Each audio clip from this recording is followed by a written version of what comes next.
आज आप सब लोग यहाँ पर आए हैं, इसके लिए आप सबका बहुत बहुत शुक्रिया। असल में सभी लोगों ने अलग अलग तरीक़े से हमसे अप्रोच किया था, लेकिन सबको एक साथ बात करने में जो है आसानी होती है, इसीलिए हम सब लोग आज जमा हुए हैं। अल्हम्दुलिल्लाह अभी जैसा कुछ रोज़ पहले आरएफ देशमुख साहब ने सबसे पहले ये न्यूज़ लगाई थी कि हमने जो है शिवसेना में प्रवेश करने जा रहे हैं करके, तो मुझसे भी पहले वो न्यूज़ उनके पास आ गई थी। और फिर उसके बाद जो भी जिस तरह से सब लोगों को मालूम हुआ, तो मेरे ख्याल आपके सामने सारी चीज़ें हैं। हमने इसको इस तरह सोचा था। सबसे पहले बात तो मैं ये वाज़ेह कर दूं कि ये मेरी पॉलिटिकल करियर की सबसे पहली किसी पॉलिटिकल पार्टी की मेंबरशिप है। आज से पहले मैं किसी भी पॉलिटिकल पार्टी का हिस्सा नहीं रहा हूँ, ना मैंने किसी पॉलिटिकल पार्टी में एज ए ऑफिस बैरियर काम किया, ना ही एज अ मेंबर किसी पार्टी में मैं रहा। तो मैं किसी भी पार्टी से नहीं आया हूँ। मैं अपने सोशल जो काम होते हैं और जो उसके साथ साथ मुझे लगता है कि अपनी एक ज़िम्मेदारी है, उसको देखते हुए मुझे लगा कि सब लोगों से मैंने मुलाकातें किया हूँ।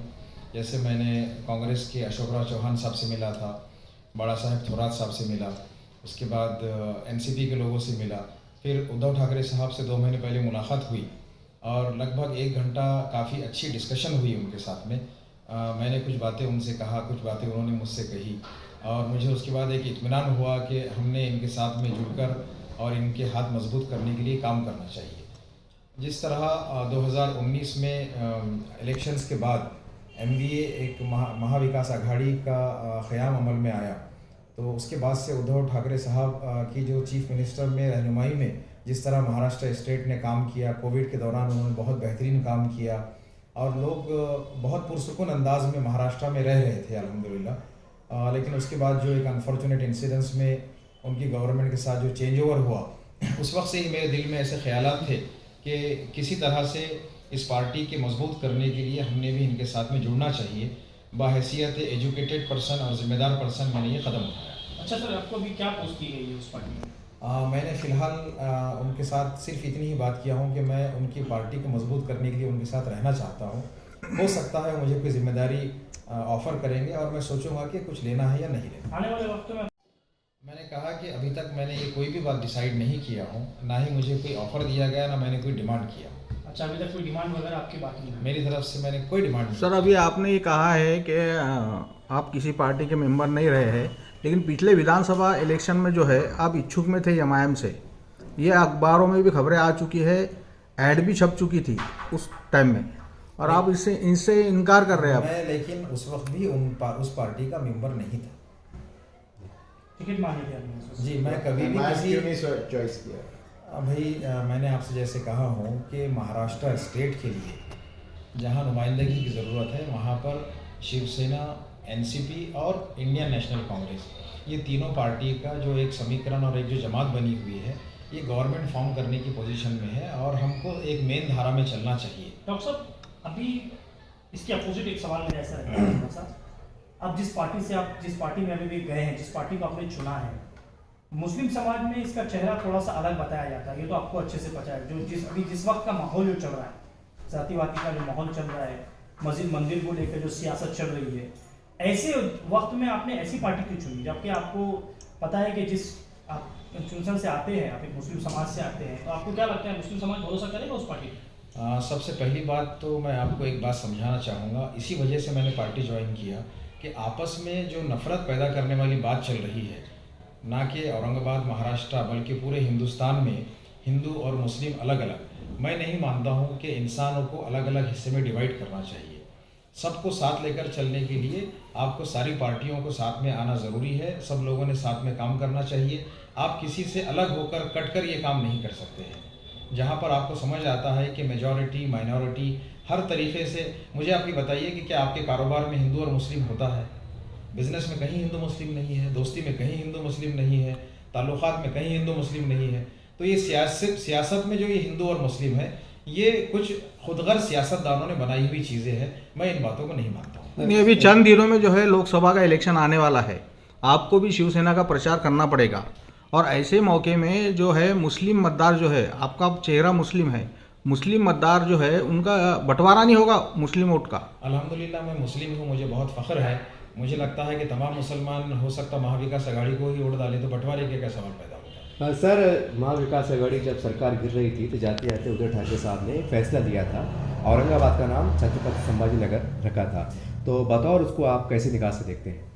देखिए, पहली बात तो ये है कि मैं किसी पार्टी का स्पोक्स पर्सन नहीं हूँ, जी, है ना।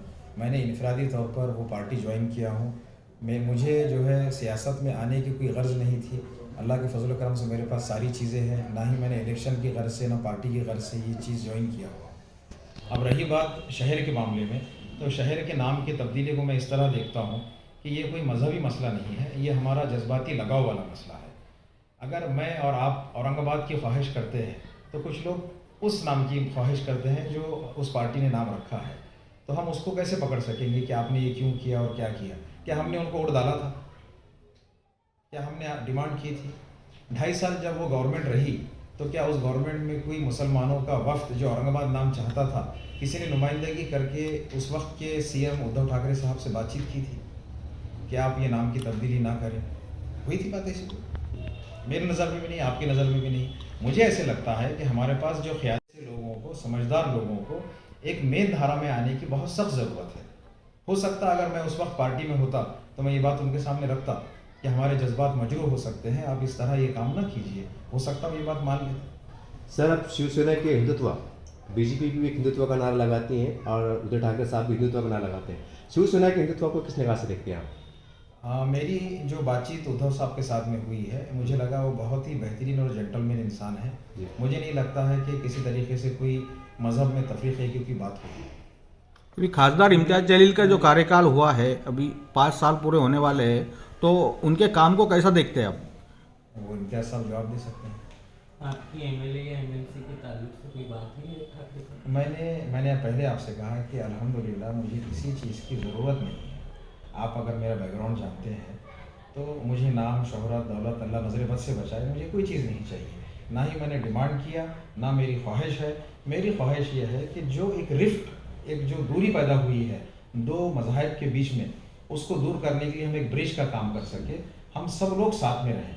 मैंने पहले भी कहा कि हमारे माशरे में हम दोस्ती में और बिजनेस में हिंदू मुस्लिम नहीं करते हैं सिवाय सियासत के। सर, ऐसा समझा जाए कि आपको अगर टिकट ना मिला, इमाम का जो आपने टिकट मांगा था, उसकी नाराज़गी है कि आप शिवसेना पार्टी में ज्वाइन? मेरी किसी किस्म की किसी से कोई नाराज़गी नहीं है। मेरे जो दोस्त पहले थे वो आज भी है और इंशाल्लाह आगे भी रहेंगे। जैसे देशमुख साहब ने कहा कि पार्लियामेंट के इलेक्शन होना है आने वाले वक्तों में, वहाँ अगर देखते हैं कि महाविकास आघाड़ी को अगर यहाँ से जगह छूटती है तो आपको उनका काम करना पड़ेगा।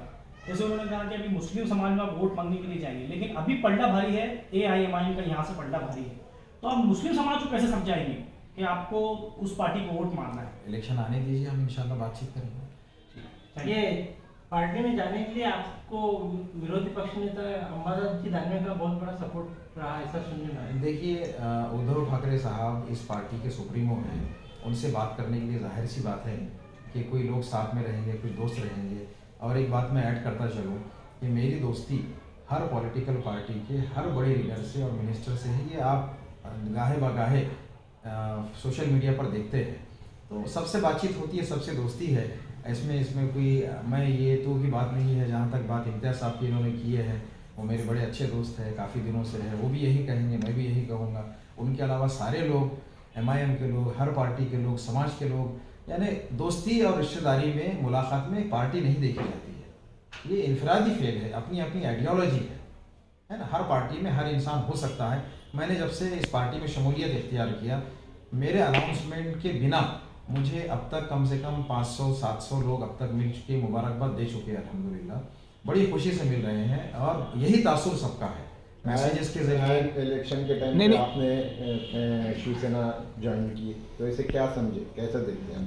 महसूस हुआ कि हमने अपनी जिम्मेदारी निभाना चाहिए ताकि हमारे मज़हब की, हमारे कौम की और हमारी सोसाइटी की नुमाइंदगी हो। जैसे मैंने आपसे क्या कहा कि औरंगाबाद का नाम जब चेंज हुआ, उस वक्त अगर हमारी नुमाइंदगी होती तो शायद सीन कुछ और हो सकता था। नहीं, आपके प्रवेश के बाद ऐसे कुछ चेहरे हैं क्या मुस्लिम के बड़े शहर में जो आना चाहते हैं शिवसेना में? कोई संपर्क किए होंगे किसी ने फ़ोन? बहुत सारे लोगों ने, माजी नगर सेवक, नहीं मैं किसी का नाम नहीं लूँगा, बहुत सारे लोगों ने कांटेक्ट किया है। आप देखेंगे इंशाल्लाह बहुत जल्दी बहुत अच्छा ग्रुप बनेगा और हम क्रिएटिव काम करेंगे। मैं आपको यकीन दिलाता हूँ, मेरी वजह से किसी पार्टी, किसी शख्स को नुकसान नहीं होगा।